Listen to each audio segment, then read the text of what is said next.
Welcome to VSB News Online for Monday, December 15th. I'm Peter Cattell. The advocacy group that put the spotlight on the alleged withholding of court recordings by the Court of Appeal has returned to the attack by calling for the police investigation that dismissed their charges to be reopened. VSB News' Brian Darby reads portions of the statement that the group issued this afternoon. The Civil Justice Advocacy Group is calling for an independent investigation into the conduct of the Director of Public Prosecutions, Rory Field. They say they believe that Mr. Field provided inaccurate and therefore misleading information to the Commissioner of Police.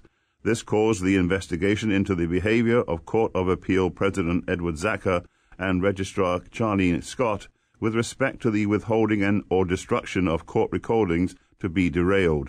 The group is further alarmed by a parliamentary question noted on last Friday's House of Assembly agenda that alleges Mr. Field has applied for a further extension of his contract as DPP, which they say could lead to his reappointment by the Government House, as happened a year ago.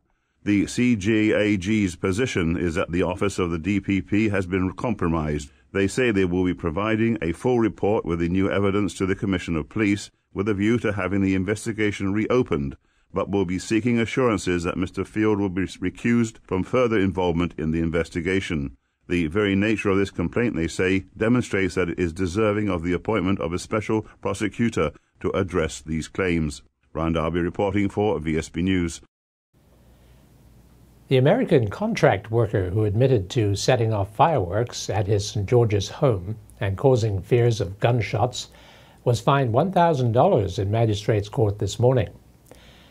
Brian Lemon, aged 50, of Connecticut, had only been in Bermuda for a day when he decided to fire a rocket-style fireworks shower into the night sky, leading to reports of gunshots from his neighbors. The next night he did it again, but was shown the news story he had caused in the paper by a neighbor and turned himself in to the East End police. The culprit, who is here on a 3-month contract with Global Networks and lives on Pieces of 8 Lane, apologized profusely to Magistrate Kamisi Takumbo and the residents of the parish, saying he had no idea it was illegal to let off fireworks in Bermuda without a license. He could have got a year in prison. The rare spectacle of government senators voting for a bill proposed by the opposition gave today's sitting of the Senate a special flavor this morning, with the result being that the Premier can now appoint a commission of inquiry as well as the governor. Government leader, Senator Michael Fay, appeared to enjoy the moment. It doesn't happen that often. I think Madam President said it's something that really doesn't happen often at all. But it was agreed. An amendment needed to be made to the Commission of Inquiry's bill that was proposed by the opposition, with which we agreed, and that bill gave the Premier an opportunity to appoint a Commission of Inquiry in addition to the Governor. The amendment was small. Both sides agreed it needed to be made with input. It will go back to the House and then come back for final approval in the Senate. The point is, Brian, that despite the rancor, despite what sometimes is made out in the media by everyone, that parties can be seen to work together in the interests of Bermuda. And it's not the only one that should be looking at. I'd hope to see a lot more. I'd hope to see a lot more positive interaction between the parties and get away from some of the things that we've seen of late, which does the country no service whatsoever and does not instill confidence. We need to move away from the rancor and get on with the people's business. And opposition leader Senator Diallo Rabane hoped it was a sign of even greater collaboration to come in the future. This bill was something that was roundly supported in the House and roundly supported down here, and the amendment presented was on its surface, it was a good amendment, and it was allowed to pass without much of a whimper. Now, would it be unkind for me to suggest that maybe the OBA were delighted to have the PLP put forward something that in some way was flying in the face of UK practice? Well, no, I would say, and if you look at the Progressive Labour Party, one of the things that we have stated is that we will be presenting more opposition bills as Parliament continues, and you would know that we also have, I believe it's 3 now that have been that we've risen and reported on that could be coming back. We have the debtors bill, we have the holiday amendment bill, and we have the statutory interest for debt bill that have been debated in the House, and then they did the Rising Report on it. So you'll see more of those coming. We also have an auxiliary bicycle bill that's up there right now that talks about the possible banning of dark visors on helmets and the like. So it's something that we look at as an effective opposition. We need to be able to present the public or the electorate with things that we could do and can do as opposition. Of course, we're restricted on the type of bills that we can bring forth, but it doesn't stop us from finding bills that we can bring forth that we think that could be an asset to the public. 3 local properties have the distinction of being singled out in Travel and Leisure magazine list of the world's best hotels. They are Rosewood Tuckers Point, Cambridge Beaches, and the Reefs. All 3 share in the honor in the magazine's 2015 list. Each year, Travel and Leisure publishes a well-read list of the world's 500 best hotels as determined by its readers. The listed properties from Bermuda are categorized under the Caribbean. This is the first time Cambridge Beaches has been named to the list. Rosewood Tuckers Point and the Reefs have been previously honored. Bermuda's economic future looks bright if the many new initiatives coming out of hotel construction and the America's Cup are anything to go by. Speaking on the motion to adjourn in the Senate today, Senator Michael Fay points out that it all bodes well for the island. One of the things that the government has continuously been speaking to is the requirement for there to be more people on the ground in Bermuda to stimulate business, stimulate the job market, and frankly give opportunities for Bermudians. And there was a newsletter that was circulated by Coldwell Banker that talked very extensively really about what they're seeing in the commercial rental market in the city of Hamilton. And they're basically saying that there have been more sales, more rentals, and that things essentially are moving in a direction where there's some positive indicators of growth. And that they expect that to continue to grow as a result of, say, the America's Cup and other changes. And of course, we're very pleased with that. I think it's important that it's not just the government of Bermuda or the OBA saying this. This is others in the market that are saying, we're seeing those positive changes, we're seeing those economic indicators moving in the right direction. It is a process, and over time we have seen good progress in these particular issues, such as rental space in the market. Why is that so important, Brian? Well, obviously with people renting space, that means more people in Hamilton. That means more people using the restaurants. That means more people using local services. That means more people coming on island to, if they're renting office space, they're here on island. It means it's not just a brass plate company, as people like to accuse others of when they set up. So it's very important. We're very pleased with that. One question was asked, and the question that was asked is, what more can we continue to do to see positive growth? And we're continuing to work on that, and when the work permit policy is approved and put in place, then that will help. While Government Senator Jeff Barron described the passing of the Cannabis Medicine Bill the first short step of a long journey, opposition leader Senator Diallo-Rabane today regretted that it had not included decriminalization and the ability to grow domestic cannabis for medical use. This bill will approve 2 man-made drugs and 1 that is a derivative of cannabis. And I said that when you compare this bill with the CRC report, it falls woefully short. It doesn't address a lot of the issues that the CRC had recommended that the government address forthwith. So the fanfare behind the CRC report seems to have been forgotten when it came to this bill. Plus, we have a bill that essentially approves drugs that the minister could have approved with the stroke of a pen, as far as I understand. And if you read the CRC report, it talks about that the minister had, according to their research, the minister had the power to approve. So now we have a bill that essentially approves drugs that the minister could have done anyway without the process of a bill. So why is that? Now, the problem I had with this bill, Brian, was that when you read the CRC report and when you read legislation in Canada and you read legislation in the states, because there are 23 states that talk about medicinal marijuana and the like, all of them do 2 things that this bill falls short of. It lists, A, all of the ailments that doctors are allowed to prescribe for. It doesn't limit them. It doesn't limit them to certain drugs as this bill does. It just lists the ailments that have been shown to have respond to medicinal marijuana, and it allows the doctors to prescribe what they feel is necessary for that. Secondly, this bill does not address, which most all other legislations that I read in the States and in Canada address, is personal cultivation and decriminalization.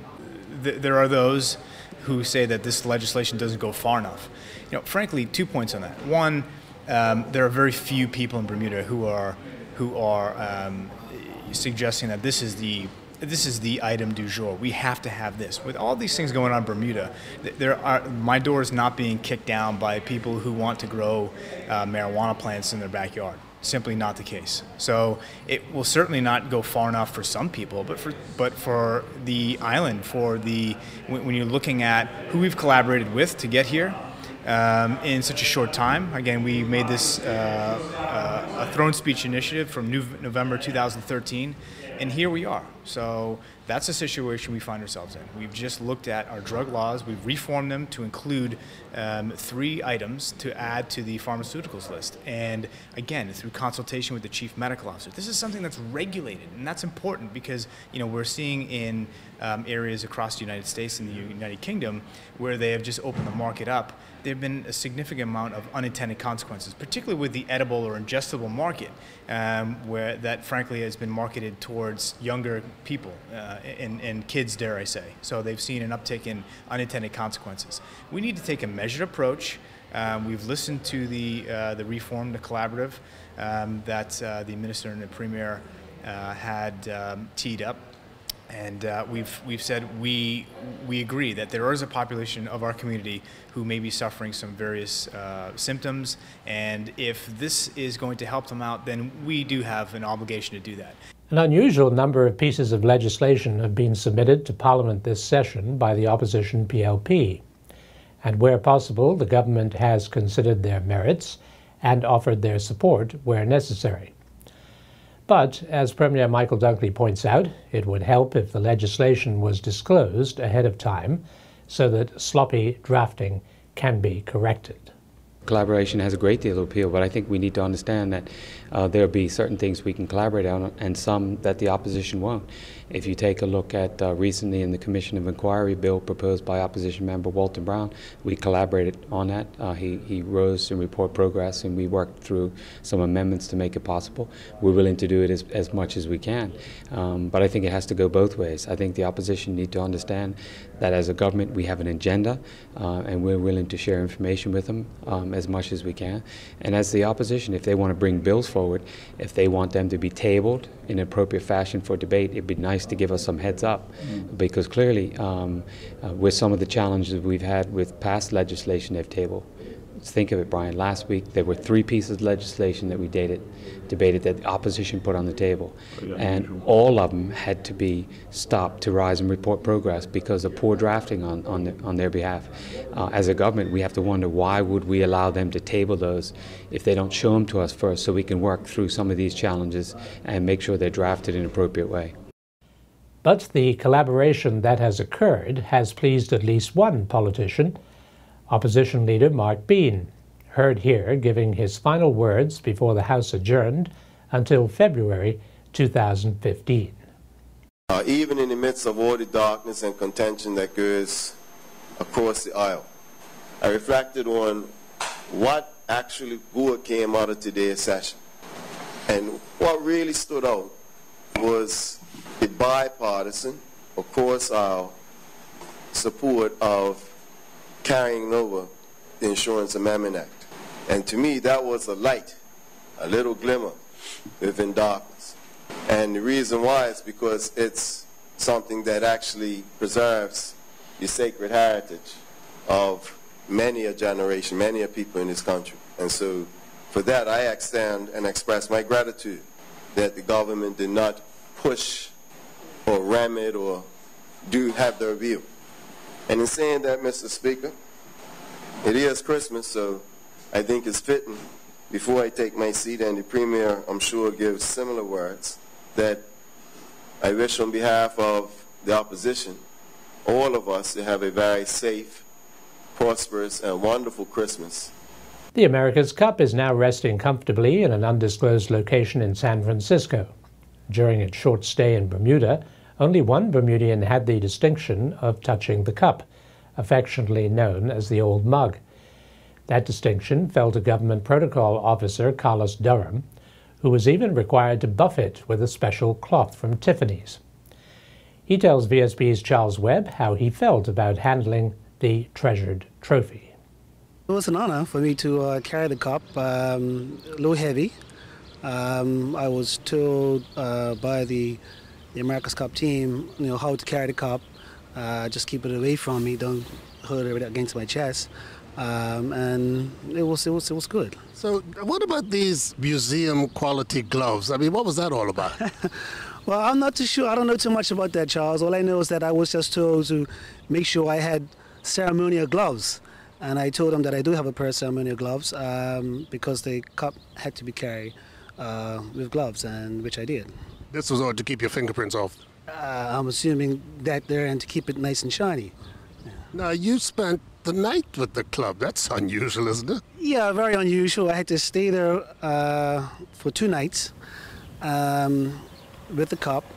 And then I had to, on Friday morning, take the cup to the airport and put it on the plane, first class. Oh, the cup traveled first class? Cup traveled first class, and it had to be strapped down as well. So I had to make sure that was done with the assistance from the Commodore from the San Diego club, yacht club. So it was in its Louis Vuitton case, strapped down in the first class of one of the American Airlines, I presume? Yes, that's correct. It's on its way, went on its way to New York, and then to San Francisco in an undisclosed location. Now, when the races take place, do you know whether the cup comes back to Bermuda? I'm not too sure about that, but as the time gets closer, they will inform me and let me know what's going on. But in the meantime, I think you're quite relaxed that it's out of your jurisdiction, are you? Yes, I am a little relaxed now. I was a little nervous at first, carrying it from the plane to the Mini Coupe, so it was an honor. When the OBA looked under the hood when they first came to power, one thing they noticed was that too many important agencies, corporations, and quangos had been allowed to fall behind in the production of audited annual financial reports and the tabling of them in Parliament. Works Minister Pat Gordon-Pamplin, tabling the last 2 years of the Bermuda Housing Trust, was happy to report the not-for-profit agency in charge of 5 seniors' housing estates went from a $100,000 loss in 2012 to a $1.4 million excess of revenue over expenses in 2013. We were able to table this morning the financial accounts for 2013 and 2014 for the Bermuda Housing Trust.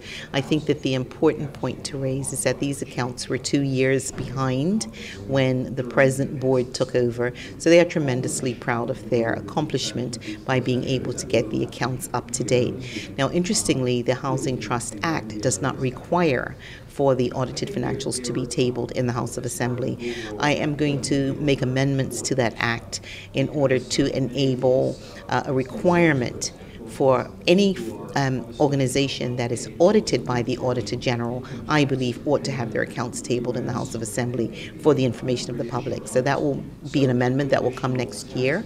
But I just think that, congratulations need to be given to the board of the Housing Trust who have been able to bring those accounts up to date and to be able to present them to the House today. What do they show? They show that the Housing Trust is in reasonably good financial position. They do their accounting on the basis of a not-for-profit organization, and they don't get funding from government. They are able to get their rents, and they utilize their rents in order to make their accounts work. And they've been a reasonably good manager of the funds with which they've been entrusted. And now we turn to Earl Baisden with today's sports report. In friendship quarterfinal action yesterday, the Devonshire Cougars and PHC played to a 2-2 draw, with PHC emerging 4-2 winners from kicks from the penalty mark. After a scoreless first half at the Devonshire Recreation Club, Sequoia Robinson gave the PHC Zebras the lead in the 74th minute, but Derek Brangman would equalize for the Devonshire Cougars 6 minutes later. Neither team would find the back of the net again in regulation time, sending the game into extra time. In the first period of extra time, Kadeem Abraham put the PHC Zebras back in front, but in the second period of extra time, the Devonshire Cougars would draw level yet again. This time it was Drew Ande Bascom finding the back of the net. The match would have to be settled with kicks from the penalty mark, with PHC and Merchant victorious 4-2. Over at the St. John's Field in another quarterfinal match, it was Dennytown Hornets 6, St. George's Colts 0, Robin Hood 3, Flanagan's Onions 2. Somerset Trojans defeated Southampton Rangers 1-0 after extra time. In the Shield quarterfinal matchups at the Devonshire Recreation Club, the Devonshire Colts would advance to the semifinals with a 4-0 win over Wolves. Devonshire Colts got 2 goals from Kyle Jones and single strikes from Tanico Eve and Lizandro Simons. In other Shield quarterfinal matches, it was St. David's 0, BAA 6, Island Rangers 0, Young Men Social Club 7, and Crossroads 0, Somerset Eagles 1. The Bermuda Boxing Federation held its first Bermuda Boxing National Championships inside the Cedar Ridge Academy Gymnasium on Saturday evening. Nazari Roberts defeated Quadair Emery in their featherweight bout. Roberts won on a decision. Liam McHugh won a TKO over Jerez Eve in the second round, with both fighters receiving standing 8 counts in the first round. In the second round, McHugh landed 2 big right-hand shots, and Eve went to the canvas. He did, however, get back to his feet, but was ruled out of the match by referee Rael Bowen. The elite welterweight division saw Tyler Christopher defeat Kea Williams by a split decision, and the final fight of the night saw Corey Boyce get by Trace Easton on points in the elite heavyweight bout. The Bermuda School Sports Federation held their knockout championship finals at the National Sports Center on Saturday. In the primary school girls final, BHS defeated Salters 1-0. Salters Grammar School won the middle school girls final with a 6-0 win over the Sand Secondary Middle School. Delwood Middle School won the boys under 13 final, defeating Summersfield Academy 1-0. The senior school boys under 16 final saw Cedar Bridge defeat the Barclay Institute 1-0. Cedar Bridge also defeated Barclay 1-0 in the senior school girls final.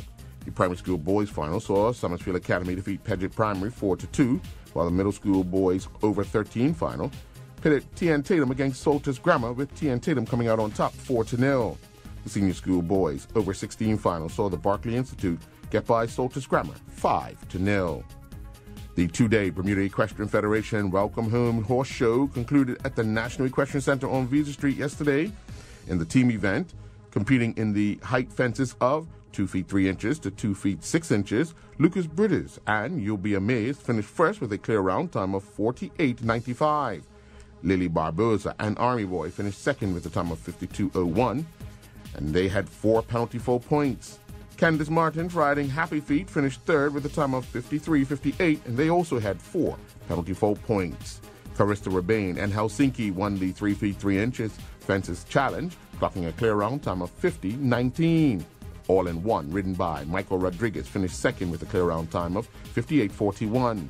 Southern Eclipse, also ridden by Michael Rodriguez, finished third with a time of 50.69, but they had 4 penalty full points. Kevin Stevens and Rosanna Hoy are the 2014 BAC Jingle Bell 5K Run male and female champions. Stevens got the better of 13-year-old Jaden Ming at the line to win by a chest. Stevens and Ming both recorded a time of 18.02, but Stevens was declared the winner, with 11-year-old Ryan Otterbridge finishing third, clocking a time of 18.36. Hoy was the 7th finisher overall, clocking a time of 19.29. Jennifer Allen was the 2nd female finisher and 14th overall, clocking a time of 19.56. And Dion Brewery was 15th overall and the 3rd female finisher. She clocked a time of 20.01.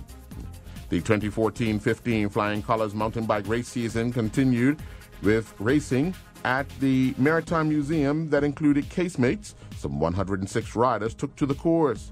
Dominique Mayo won the male A race, clocking a time of 54.57. The male B division race was won by Podrick Brown, who clocked 44.28. The male veteran race saw Daxter Swan ride to victory in a time of 44.20. The female veteran division was won by Karen Badage, who recorded a time of 46:34. During the male novice race, Tim Miller crossed the line first in a time of 33:28, while in the junior male 13 to 15 age group, the winner was Sam Walsh, who clocked 33:51. The Bermuda Netball Association's league season continued at Bernard Park on Saturday evening with senior and under-16 league play. The Young Men's Social Club Lady Bluebirds defeated the Signwork Nets 60-27 in senior league play. Danielle Rayner led the way for the Young Men's Social Club Lady Bluebirds with 50 goals, while Ebony Burgess added 10 goals.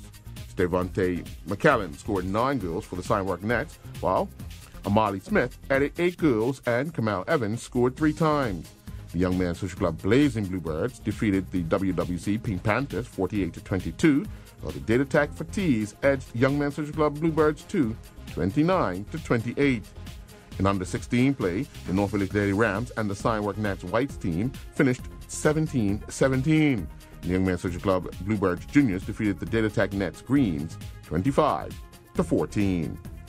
The Ravens defeated the Budgies 3-2 in women's field hockey action yesterday at the National Sports Center.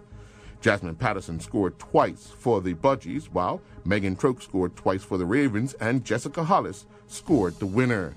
Just one league game was played at the PCC hockey rink yesterday in Bermuda Bowl hockey action, with the Colorado Rockies defeating the Minnesota North Stars 4-3. Corey Collette scored 2 goals for the Minnesota North Stars, while Adam Matall added the other. Craig McNeil scored 2 for the Colorado Rockies, who also got goals from Sebastian Robson and Peter Miller. The Bermuda Karting Club season continued at the Motorsports Park in the East End yesterday. Ryan Burgess won the first race in the junior cadet class, while Jacob Pereira won the other 2 races. Ashley Horseman won all 3 races in the junior clone class. Ryan Lopes won 2 of the 3 tag junior class races, with Blake Horseman winning the other. Scott Barnes won 2 of the 3 races in the tag senior class, with David Barboza winning the other. Brendan Frank won all 3 races in the 125 shifter class. Members of the Bermuda Coral Reef Rifle and Pistol Club held a turkey shoot tournament at the Ward Camp on Saturday, with 7 competitors shooting targets with small bore rifles. Nelson Simons was declared the winner with a score of 176. Ross Roberts finished second with a score of 174, and Wilbur Lightbourne finished third with a score of 172. I'm Earl Baisden reporting for VSB Sports. Thanks for watching VSB News Online for Monday, December 15th. I'm Peter Kittel.